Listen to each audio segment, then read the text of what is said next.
যেহেতু জুলাই সনদ স্বাক্ষর অনুষ্ঠান আয়োজিত হয়েছে এবং জাতীয় নাগরিক পার্টি সেখানে অংশগ্রহণ করে নাই, ফলে আমরা আমাদের অবস্থান সরকারের কাছে তুলে ধরেছি, ঐক্যমত্য কমিশনের কাছে আমরা তুলে ধরেছি। আমরা সেই কথাগুলো পুনর্ব্যক্ত করেছি যে জুলাই সনদের শুধু কাগজে মূল্যে আমরা বিশ্বাসী নই, ফলে জুলাই সনদ বাস্তবায়নটা কিভাবে হবে সেইটার সম্পর্কে নিশ্চয়তা পাওয়ার পরে আমরা স্বাক্ষর করব।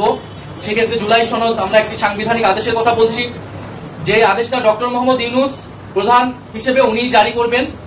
কারণ জুলাই গণ অভ্যুত্থানে জনগণের যে সার্বভৌম ক্ষমতা সেটার একমাত্র বৈধতা ডক্টর মোহাম্মদ ইউনূসেরই আছে, সেটা প্রেসিডেন্ট চুপ্পুর নাই। ফলে সাংবিধানিক আদেশ যেটা সংবিধান বহির্ভূত হিসেবে দেওয়া লাগবে সেটা কোনোভাবেই প্রেসিডেন্ট চুপ্পু দিতে পারবে না, সেটা ডক্টর মোহাম্মদ ইউনূসকে দিতে হবে। সেটার আইনি এবং রাজনৈতিক কারণ আমরা ওনার কাছে তুলে ধরেছি। দ্বিতীয়ত নোট অফ ডিসেন্টের বিষয়টা আমরা বলেছি, নোট অফ ডিসেন্টের কোনো কার্যকারিতা থাকবে না।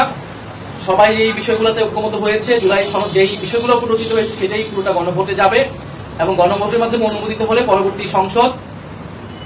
সংসদের একটা গাঠনিক ক্ষমতা থাকবে, যার ফলে তারা একটি সংস্কারকৃত একটি নতুন সংবিধান তৈরি করবে। এই পুরো প্রক্রিয়ার সাথে যদি সরকার ঐক্যমত্য কমিশন সুপারিশ দিবে, সরকার সেই অনুযায়ী কি সিদ্ধান্ত নেয় সেটার উপর নির্ভর করে আমরা জুলাই সনদে স্বাক্ষরের বিষয়টি বিবেচনা করব। এটা সরকারের কাছে আমরা আমাদের দাবি জানিয়েছি এবং এই দাবিগুলো যাতে বিবেচনা করা হয় এবং সরকার যাতে সেই পথে সেইভাবে যৌক্তিকভাবে এই জুলাই সনদ বাস্তবায়নে আগায় সেই বিষয়ে আমরা